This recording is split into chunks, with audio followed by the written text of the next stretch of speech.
चलो, आज का हमारा टॉपिक है कला वेग और समूह वेग। ठीक है, ये हम आप लोग 12th सॉरी 11th में और सेकेंड ईयर में इसके बारे में स्टडी किए हुए हो, तो इसको समझने में ज़्यादा दिक्कत नहीं होगी। लेकिन पिछली बार से एडवांस हम लोग को इस बार पढ़ना है। क्यों?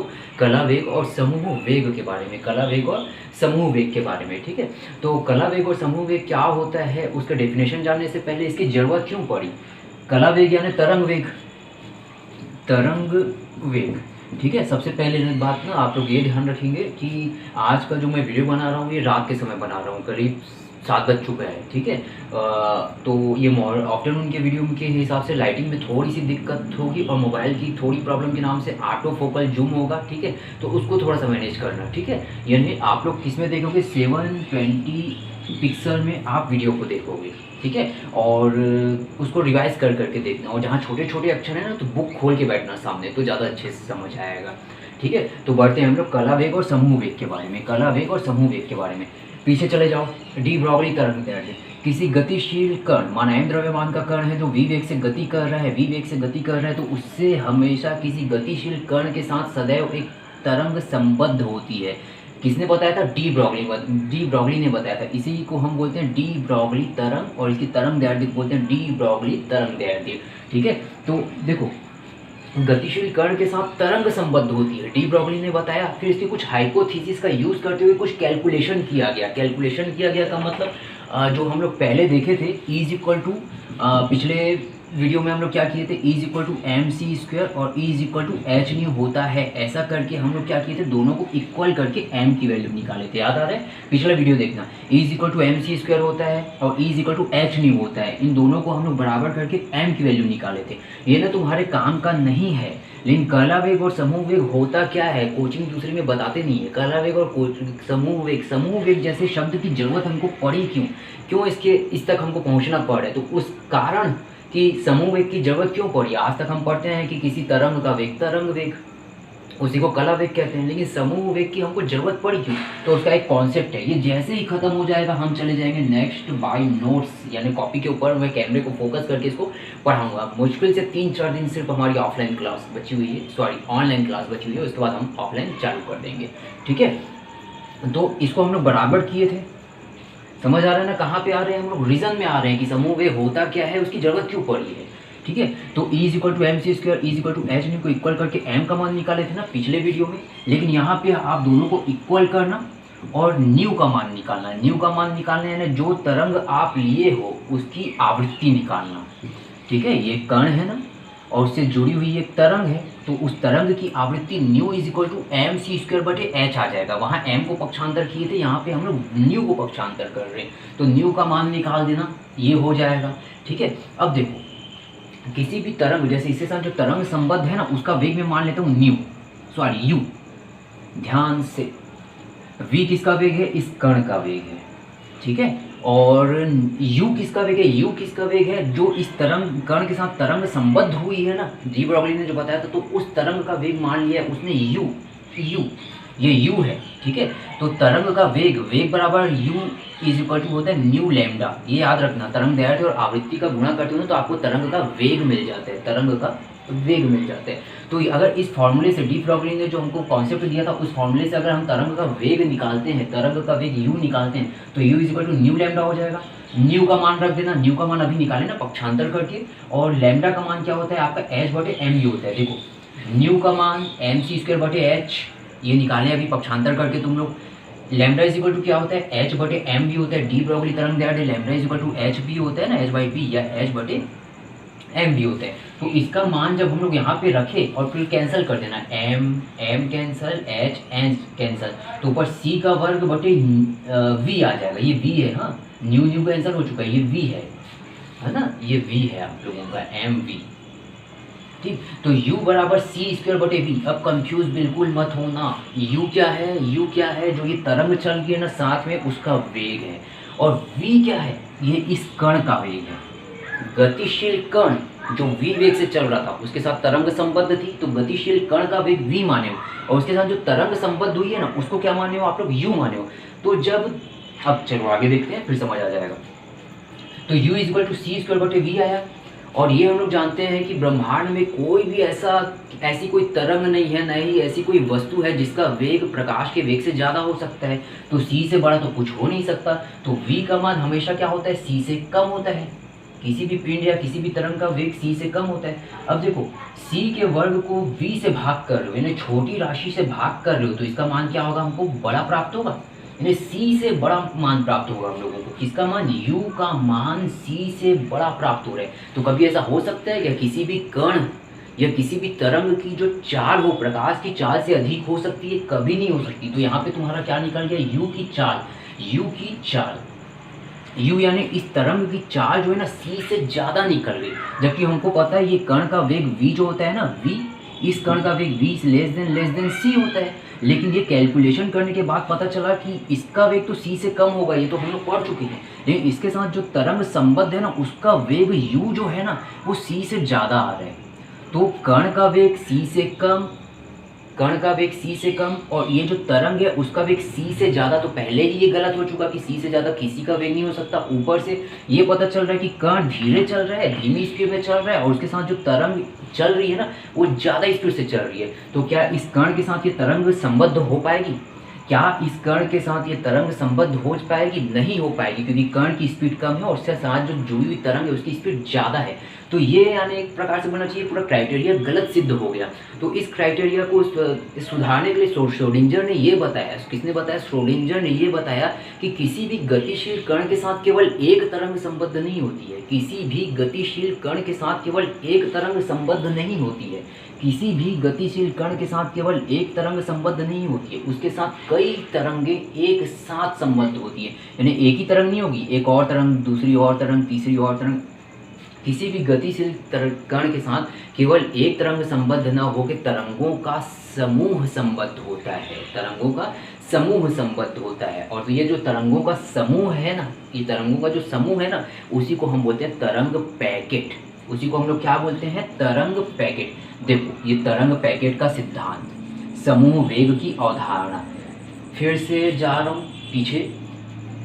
डी ब्रॉगली ने बताया प्रत्येक गतिशील कण के साथ एक तरंग संबद्ध होती है। फिर हम लोग कैलकुलेशन किए तो हम लोग को पता चला कि कण की स्पीड कम आ रही है और उसके साथ जो जुड़ा हुआ, उसके साथ जो संलग्न तरंग है ना उसकी स्पीड c से भी ऊपर आ रही है। तो ऐसा कभी हो ही नहीं सकता, तो उस कण के साथ तरंग कैसे संबद्ध हो पाएगी, ठीक है। तो उसके बाद श्रोडिंगर ने अपना बताया कि वो गतिशील कण के साथ सिर्फ एक ही तरंग संबद्ध नहीं थी, उसके साथ कई सारी तरंगें एक साथ संबद्ध थी, और इन्हीं तरंगों के समूह को समूह वेग कहते हैं। जो तरंगों का समूह बना ना, जो इसके साथ कई तरंगें एक साथ हैं, तो उन सभी तरंगों का एक साथ मिलाने के बाद जो वेग होगा ना उसको बोलेंगे समूह वेग, समूह वेग। और उसी समूह वेग से आ जाता है हमारा तरंग पैकेट का सिद्धांत, ठीक है। इसके साथ कई तरंगें एक साथ संबद्ध थी, किसी गतिशील कण के साथ एक तरंग संबद्ध न होकर कई सारी तरंगें एक साथ संबद्ध होती हैं। अब ये सभी तरंगें क्या होती हैं, सबकी तरंगदैर्ध्य अलग अलग होती है, सबकी आवृत्ति अलग अलग होती है। तो इन सब के बीच में एक ही बिंदु से होकर गुजर रही है, तो उनके बीच क्या होता है, अध्यारोपण होता है। अध्यारोपण व्यतिकरण पढ़े हो ना, वही वाला अध्यारोपण होता है। तो कई तरंगें एक पॉइंट के ऊपर से गुजर रही है तो उनके बीच अध्यारोपण बनता है, और अध्यारोपण से कई तरंगों के बीच अध्यारोपण हुआ, और उस अध्यारोपण के बाद एक परिणामी तरंग बनती है, एक परिणामी तरंग बनती है। और ये परिणामी तरंग जो होती है ना, वो एक तरंग के जैसे नहीं चलती, वो कई तरंगों के समूह के रूप में चलती है। यानी एक तरंग गुजर रही है, दूसरी तरंग गुजर रही है, तीसरी तरंग गुजर रही है, तो इन सब का अध्यारोपण हुआ तो ये सब मिलके एक तरंग हो जाएगी, यानी एक परिणामी तरंग हो जाएगी। और इस परिणामी तरंग को क्या बोलेंगे हम, जो परिणामी तरंग बनेगी वो तरंगों के समूह के रूप में आगे बढ़ेगी, और ये तरंगों के समूह के वेग को ही हम समूह वेग कहते हैं। तो यहाँ से आ गया तुम्हारा कला वेग, या कला वेग को ही तरंग वेग बोलते हैं, कला वेग को ही तरंग वेग कहते हैं। तो तरंग वेग और समूह वेग की अवधारणा, तरंग वेग फैल हो गया, क्यों, क्योंकि किसी गतिशील कण के साथ एक ही तरंग संबद्ध नहीं हो पा रही थी। तो फिर श्रोडिंगर ने बताया कि एक तरंग नहीं, उसके साथ कई तरंगें एक साथ संबद्ध होती है। अब कई तरंगें एक ही पॉइंट पे मिलेंगी तो उनका अध्यारोपण होगा, अध्यारोपण के बाद सभी तरंगों के समूह बन जाएगा। उस समूह को ही हम लोग बोलते हैं तरंग पैकेट। तरंग पैकेट यानी तरंगों का पैकेट, बहुत सारी तरंगें एक साथ, और ये तरंग पैकेट जो है वो जिस वेग से चलता है उसको हम बोलते हैं समूह वेग। तो यहाँ से तुम्हारा कला वेग या तरंग वेग तथा समूह वेग की अवधारणा क्लियर हो जाती है। अब हम लोग आ जाते हैं नोट्स में, ठीक है। देखो ये बोर्ड चमक रहा होगा, थोड़ा सा मैनेज कर लेना, ठीक है। और चलो अब देखते हैं कॉपी में, ज़्यादा बात करेंगे तो दिक्कत हो जाएगी। बोर्ड उस समय चमक रहा होगा तो इसलिए ना एक बार इसको आसानी से देख लो। हाँ, is equal to H nu is equal to M C square को इक्वल किया, न्यू की वैल्यू निकाला, ठीक है। फिर तरंग का वेग यू मान के न्यू लैम्डा गुणा कर दिया, फिर कैलकुलेशन किया और यू का मान सी स्क्वायर बटे वी आया, सी स्क्वायर बटे वी आया। तो हम जानते हैं कि वी बहुत कम है और सी बहुत ज़्यादा है, तो यू भी बहुत ज़्यादा मिलेगा, यानी जो कण से संबद्ध तरंग है उसका वेग प्रकाश से भी ज़्यादा हो गया। तो ये तो संभव नहीं है, तो इसलिए बाद में श्रोडिंगर ने हमको ये बताया है कि उस कण के साथ एक तरंग संबद्ध नहीं होती, उस कण के साथ एक तरंग संबद्ध नहीं होती, कई सारी तरंगें एक साथ चलती हैं, ठीक है। उसके बाद वही बहुत सारी तरंगें एक साथ चल रही हैं, तो इन सभी तरंगों के बीच क्या होगा, अध्यारोपण होगा और एक परिणामी तरंग बनेगी। वो परिणामी तरंग को ही हम क्या बोलेंगे, जो परिणामी तरंग बनेगी ना वो कई तरंगों के अध्यारोपण से बनी है, तो इसको हम लोग बोल सकते हैं तरंग पैकेट, यानी कई तरंगों को एक में पैकेट कर दिया, ठीक है। और ये तरंग पैकेट जिस वेग से बढ़ेगा उसको हम बोलेंगे समूह वेग। अब आ जाते हैं हम लोग कॉपी पर। चलो तो देखो, कला वेग और समूह वेग किसे कहते हैं। वैज्ञानिक श्रोडिंगर के अनुसार गतिमान द्रव्य कण एक तरंग पैकेट के तुल्य है, न कि एक अकेली तरंग के तुल्य। इसके बोलने के मतलब ये है कि जो एक गतिमान द्रव्य कण है वो एक तरंग पैकेट यानी कई तरंगों के समूह के तुल्य होता है, कई तरंगों के समूह के तुल्य होता है, न कि एक अकेली तरंग के। ये तो हम लोग अभी कॉन्सेप्ट क्लियर किए ना, ठीक है। अब इसी में इसने बोला कि तरंग पैकेट के तुल्य होता है, तो तरंग पैकेट क्या होती है उसको भी मैं बोर्ड में क्लियर कर दिया हूँ। जब तनिक भिन्न भिन्न तरंग दैर्ध्य या भिन्न भिन्न आवृत्तियों वाली अनेक प्रगामी तरंगें एक सीधी रेखा के अनुदिश एक ही दिशा में गमन करती हैं, यानी वो गतिशील कण था ना उसके साथ कई तरंगों को संबद्ध कर दिया। ये बता रहा है कि सभी तरंगें ना एक ही दिशा में एक ही वेग से आगे बढ़ रही हैं, तो उनका क्या होगा, अध्यारोपण होगा। तो उनके अध्यारोपण से प्राप्त परिणामी तरंग, जो उनके अध्यारोपण से प्राप्त परिणामी तरंग होगी वो तरंगों के समूह के रूप में गमन करेगी, यानी एक अकेली तरंग नहीं है, बहुत सारी तरंगें आपस में मिली और उनका अध्यारोपण हुआ और उस अध्यारोपण के बाद जो समूह बना उसको हम तरंग पैकेट कहते हैं। क्लियर, ये कॉन्सेप्ट था। उसके बाद आ जाते हैं हम लोग कला वेग में। कला वेग का मतलब तरंग वेग, कला वेग का मतलब तरंग वेग यानी एक अकेली तरंग का वेग, ठीक है। यानी ये याद रखो कि जो तरंग समूह है, समूह यानी बहुत सारी तरंगों से मिलके बना हुआ है, जैसे 10 तरंगों से मिलके बना हुआ है, तो उसमें से किसी एक तरंग का वेग अगर लोगे ना तो उसको कला वेग बोलोगे, और पूरी 10 को एक साथ लेके वेग बोलोगे ना तो उसको समूह वेग बोलोगे। तो ये कला वेग किसी तरंग पैकेट के अवयवी तरंगों के वेग को, तरंग पैकेट बहुत सारी तरंगों से मिलके बना हुआ है, तो किसी तरंग पैकेट की अवयवी तरंगों यानी जितनी जितनी तरंग से वो बना हुआ है सबके अलग अलग के वेग को उन तरंगों का कला वेग या तरंग वेग कहते हैं, है ना, कला वेग या तरंग वेग कहते हैं। इसे संकेत Vp से फेज वेलोसिटी, ठीक है, यानी कला वेग से निरूपित करते हैं। अब इसका डेरिवेशन निकाल दिया है कि कला वेग का फॉर्मूला क्या होता है। तो माना x दिशा में संचरित न्यू आवृत्ति तथा लैम्डा तरंग दैर्ध्य, जैसे हमारा नाम और सरनेम होता है ना, वैसे किसी तरंग का ना आवृत्ति और तरंग दैर्ध्य उसकी पहचान होती है। तो माना x दिशा में संचरित न्यू आवृत्ति तथा लैम्डा तरंग दैर्ध्य वाली सरल आवर्ती तरंग का समीकरण निम्न है। मतलब जैसे तुम लोग तरंग लिए हो ना, ऐसी तरंग लिए हो, ये सरल आवर्ती तरंग है, तो उसका समीकरण ये होता है y=a e⁻i⁻kx−ω_t, या माइनस को लगा देना यहाँ पे और ω_t−kx भी लिख सकते हो। ये तरंग का समीकरण होता है, ठीक है। तो x दिशा में चलने वाली तरंग का समीकरण ये हुआ, और ये इसके लिए फिक्स होता है कि अध्यारोपण के लिए फिक्स होता है कि इसकी कला नियत होनी चाहिए। तो ये kx−ω_t जो है ना वो एंगल है। e⁻i⁻θ पढ़ते हो ना तुम लोग, e⁻i⁻θ, थीटा क्या होता है, एंगल होता है। तो ये थीटा यानी एंगल है, और एंगल ही क्या होती है, कला होती है। कला यानी एंगल, कोण, ठीक है। तो ये बोल रहा है कि kx−ω_t बराबर क्या होगा, एक नियतांक होगा। अब तुम लोग को क्या निकालना है, कला वेग निकालना है, वेग यानी dx/dt निकालना है। तो x को एक तरफ रखना, बाकी सबको उधर ट्रांसफ़र कर देना, कर लेना तुम लोग इसको। तो x का मान तुम्हारा ये निकल जाएगा। अब x निकला है ना, यानी विस्थापन निकला है, इसको t के सापेक्ष जब अवकलित करोगे तो तुम्हारा कला वेग निकल जाएगा या तरंग वेग निकल जाएगा। तो इसको dx बटे dt कर देना, तो नियतांक का तो 0 हो जाएगा और t के सापेक्ष कर रहे हो तो t का 1 हो जाएगा, सिर्फ बचेगा ओमेगा बटा k। तो Vp यानी कला वेग बराबर dx बटे dt बराबर ओमेगा बटा k।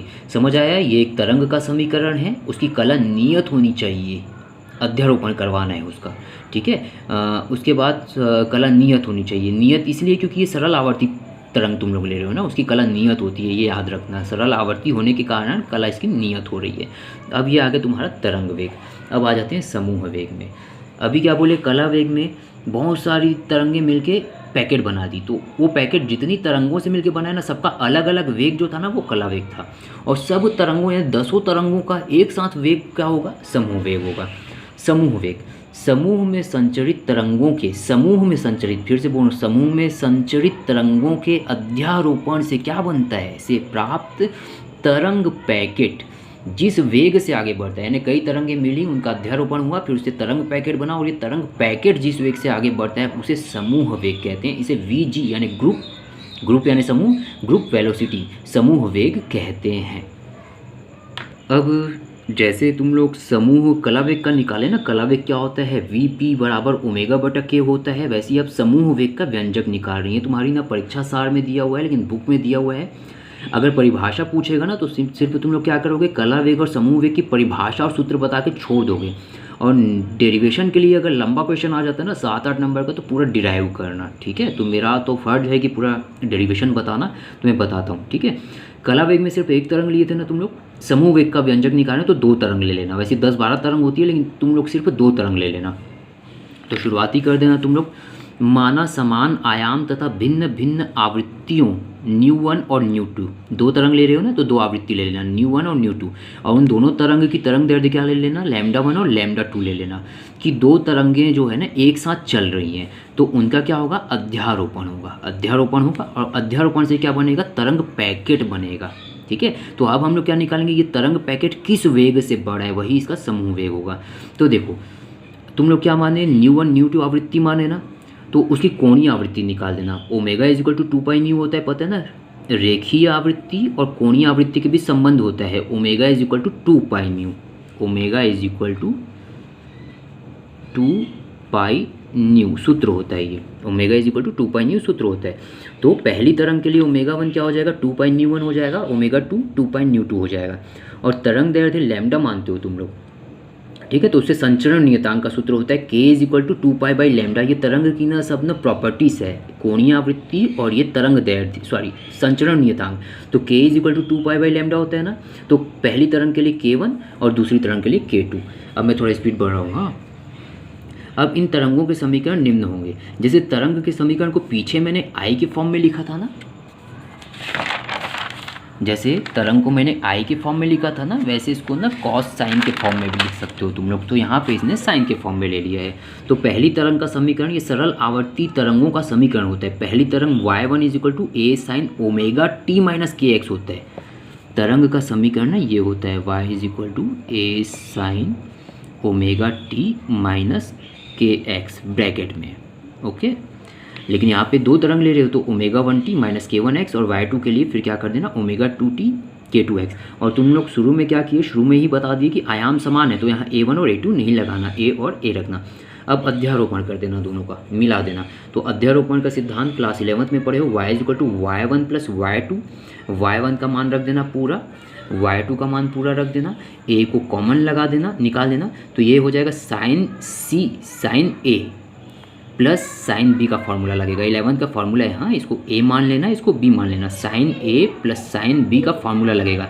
तो इसका फॉर्मूला होता है 2 साइन a प्लस b/2, ठीक है। a तो कॉमन तुम्हारा निकल चुका है, तो 2 साइन a प्लस b/2, ये प्लस ये बटा 2 कर देना। 1 2 3 4 सबके बटे में 2 कर देना। फिर ओमेगा वाले को अलग कर, टी वाले को अलग कर देना और एक्स वाले को अलग कर देना। समझ आ रहा है क्या बोल रहा हूँ? फिर से बोल रहा हूँ, हाँ। ए कॉमन निकाले तो ये क्या आया? साइन ए, इसको ए मान लेते हैं, और ये आ रहा है sine B. Sine A plus sine B का फार्मूला होता है, लिख देता हूँ, चलो। Sine A plus sine B is equal to 2 sine A plus b/2 cos A minus B by two होता है। तो यही फार्मूला रखने के बाद ना चार चार टर्म आए, फिर उसको टी और एक्स को अलग अलग कर लिया, इधर कॉस वाला इधर साइन वाला करके देखना, मास्टर माइंड हो तुम लोग मैथ्स के, ठीक है। उसके बाद क्या करना है पता है, देख ओमेगा 1 प्लस ओमेगा 2 बाई 2 को ना ओमेगा लिख देना, ठीक है। सॉरी यहाँ मिस्टेक नहीं हो रही है। क्या किए अपन, कॉस वाले टर्म को ना आगे लिख देना और साइन वाले टर्म को पीछे लिख देना, क्योंकि तरंग के समीकरण में क्या आता है, साइन वाला पीछे आता है, ठीक है। तो ये जो ओमेगा 1 प्लस ओमेगा 2 बटे 2 है ना, तो इसको देखो यहाँ पे, ये पहले ध्यान दो क्या क्या आ रहा है तुम्हारा इक्वेशन में, ओमेगा 1 प्लस ओमेगा 2 बटे 2 आ रहा है। तो ये औसत बता रहा है ना ओमेगा 1 और ओमेगा 2 का, तो हम लोग मान लेते हैं वो ओमेगा के बराबर है, सब मान रहे हैं। K1 प्लस K2 बटे 2 K के बराबर होता है, यानी औसत इसका K के बराबर है। ओमेगा 1 माइनस ओमेगा 2 की जगह डेल ओमेगा रख देना, ओमेगा में अंतर, K1 माइनस K2 की जगह क्या लिख देना, डेल के रख देना, K में अंतर, K1 और K2 में अंतर, ठीक है। तो वही बस कर रहे हैं, साइन वाले टर्म को पीछे रखना। तो देख ओमेगा 1 प्लस ओमेगा 2 बटे 2 को मैंने क्या लिखने बोला, ओमेगा लिखना है, तो ये ओमेगा टी हो जाएगा। K1 प्लस K2 बटे 2 को मैं क्या लिखने बोल रहा हूँ, सिर्फ K लिखने बोल रहा हूँ, तो ये KX हो जाएगा। तो ये क्या हो गया, 2A तो आगे है ही, ये है ना 2A आगे, साइन ओमेगा टी बटे 2, या सॉरी ये पूरा ओमेगा हो गया, ओमेगा टी माइनस ये पूरा K हो गया, KX, omega T minus KX। अब इसको देखते हैं क्या हो रहा है, देखो कॉस आया, अब ओमेगा 1 माइनस ओमेगा 2 को मैं डेल ओमेगा बोला, तो डेल ओमेगा बटे 2 इंटू टी हो जाएगा, डेल ओमेगा बटे 2 इंटू टी। वैसे ही डेल के बटे 2 इंटू टी, ये माइनस है, हाँ K1 माइनस K2 ये माइनस है, तो K1 माइनस K2 को मैं डेल ओमेगा लिखने बोला। तो देखो ये आया आपने एक इक्वेशन, ये सब रखने के बाद आया, तो यहाँ लिखना पड़ेगा जहाँ ये है करके। अब देखो y इज इक्वल टू क्या हुआ तुम्हारा, y इज इक्वल टू ये जो आ रहा है ना, देखो ये पूरा जो है ना तुम्हारा यहाँ से लेके यहाँ तक ये आयाम हो जाएगा। जैसे ऊपर हम लोग तरंग का समीकरण लिखे ना, y का समीकरण क्या होता है, y is equal to a sine ये होता है, तो a क्या होता है, आयाम होता है, ठीक है। तो यहीं पे तुम्हारा ये पूरा ना एक ही जगह आ रहा है ना, जो ये देखो y1 और y2 मिली ना, तो एक परिणामी तरंग बनी, तो y का समीकरण ये आ रहा है, तो ये तो कला है तुम्हारी। और ये जो सामने वाला पोर्शन रहता है ना sine omega T minus KX के आगे जो भी रहता है, जैसे वहाँ a था तो a आयाम था, तो यहाँ पे क्या आयाम हो जाएगा, ये आयाम हो जाएगा, क्लियर, आयाम हो गया। अब देखना omega time T minus KX वाले से ना तुम लोग पीछे रखे ना, ओमेगा टी माइनस KX, चलो यहाँ लिख देते हैं। तो ये तुम्हारा परिणामी आया है ना। अब समीकरण 3 तरंग पैकेट की गति का समीकरण है, ये जो समीकरण 3 है, सॉरी समीकरण जो ये 3 और 4 दोनों जो हैं वो तरंग पैकेट की गति का समीकरण है, यानी अब एक तरंग नहीं 2 तरंग मिलके एक समीकरण बना दी, तो ये तरंग पैकेट का समीकरण हो गया।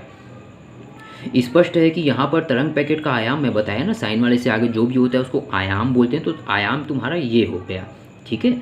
अब क्या करना, ये पीछे बताया था वही है, ओमेगा टी माइनस KX को नियतांक रखते हैं ना, ये पीछे से देख लेना, ओमेगा टी माइनस KX, यानी इसको जब तुम लोग नियतांक रखोगे और टी के सापेक्ष अवकलन करोगे ना तो कला वेग आएगा, और इसको जब नियतांक करोगे ना तो समूह वेग आएगा, ठीक है।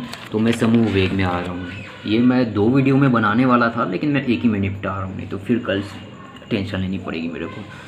अब देख आयाम में क्या आया था तुम्हारा, आयाम में क्या आया था, ये आया था, ठीक है। तो हम ये मान के चलेंगे इसको नियतांक होना चाहिए, जैसे कला वेग के लिए किसको नियतांक होना चाहिए था, कला वेग के लिए इसको नियतांक होना चाहिए था, समूह वेग के लिए इसको नियतांक होना चाहिए, ठीक है। तो इसको हमने नियतांक मान लिया। अब फिर से क्या करना, टी के सापेक्ष अवकलन कर देना, क्यों, क्योंकि dx बटे dt ही तुम्हारा वेग होता है ना, तो टी के सापेक्ष अवकलन कर देना, डेल ओमेगा बाई 2 हो जाएगा, टी है ना, तो टी के सापेक्ष करो तो डेल ओमेगा बाई 2 है, टी का क्या हो जाएगा, अवकलन 1 हो जाएगा, तो डेल ओमेगा बाई 2 यहाँ टी नहीं रहेगा क्योंकि टी का 1 हो चुका है, माइनस डेल के बाई 2 dx बटे dt हो जाएगा इज इक्वल टू 0। अब पक्षांतर करना, dx बटे dt का मान तुम लोग को निकालना है क्योंकि यही वेग होगा, बाकी उधर पक्षांतर कर देना, डेल ओमेगा बाई 2 बटे डेल के बाई 2 हो जाएगा, पक्षांतर करना तुम लोग, ठीक है। 2 और 2 कैंसिल, डेल ओमेगा बटे डेल के आ जाएगा।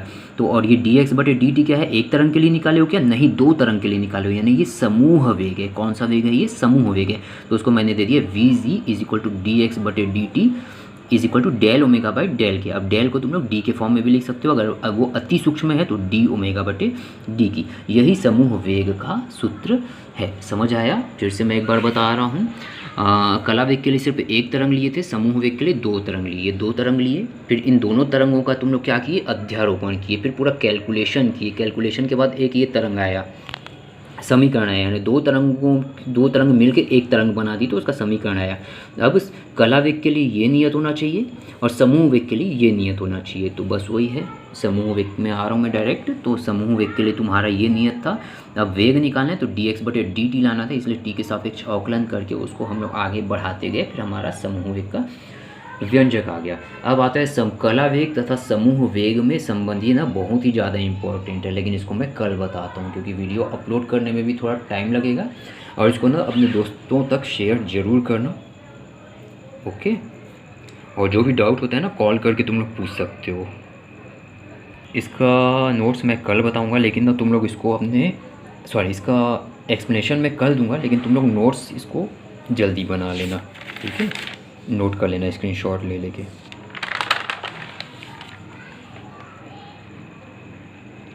इसको मैं कल एक्सप्लेन करूँगा। तो ये तुम्हारा कला वेग समूह वेग कंप्लीट हो जाता है।